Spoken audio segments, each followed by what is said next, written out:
بسم اللہ الرحمن الرحیم۔ السلام علیکم ناظرین و سامعین۔ ایک نہایت شاطر اور ماہر چور نے چوری کی خاطر مہنگا لباس زیب تن کر کے معزز اور محترم دکھائی دینے والے شیخ جیسا حلیہ بنایا اور صرافہ بازار میں سونار کی ایک دکان کے اندر چلا گیا۔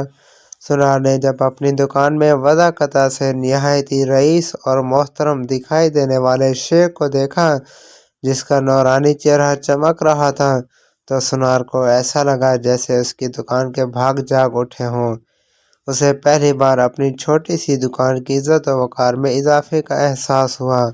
سونار نے آگے بڑھ کر شیخ کا استقبال کیا۔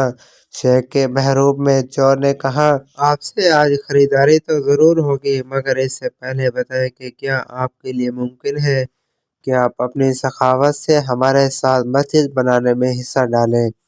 اس نیک کام میں آپ کا حصہ خواہ ایک درہم ہی کیوں نہ ہو۔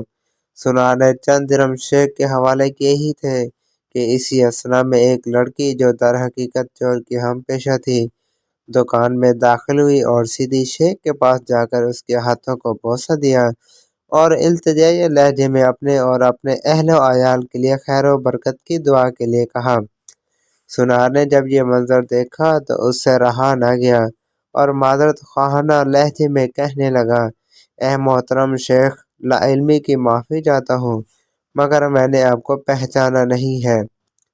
لڑکی یہ سن کر تعجب کا اظہار کیا اور سونار سے مخاطب ہو کر کہنے لگی، تم کیسے بد نصیب انسان ہو، برکت، علم، فضل اور رزق کا سبب خود چل کر تمہارے پاس آ گیا ہے اور تم اسے پہچاننے سے قاصر ہو۔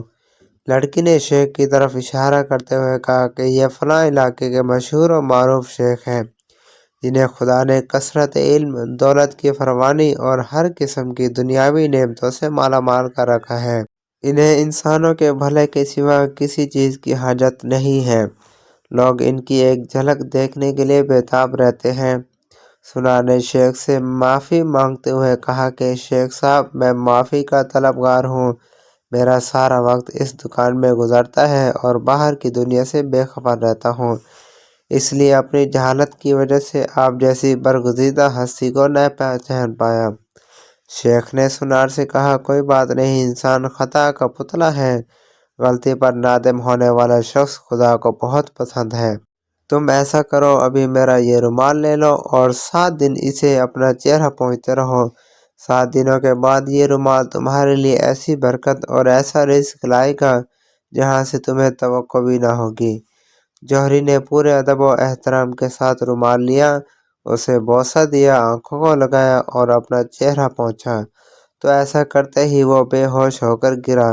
اس کے گرتے ہی شیخ اور اس کی دوست لڑکی نے سونار کی دکان کو لوٹا اور وہاں سے فوراً رفو چکر ہو گئے۔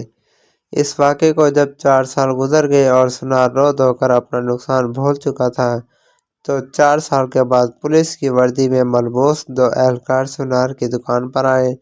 ان کے ساتھ وہی چور شیخ تھا جس کو ہتھ کڑیاں لگی ہوئی تھی۔ سونار اسے دیکھتے ہی پہچان گیا۔ ایک پولیس والا سونار کے پاس آ کر پوچھنے لگا، کیا آپ اس چور کو جانتے ہیں؟ کیونکہ آپ کی گواہی سے قاضی سے سزا سنا سکتا ہے۔ سونار نے کہا، کیوں نہیں، میں نے فلاں فلاں طریقۂ واردات سے مجھے بے ہوش ہو کر میری دکان لوٹ لی تھی۔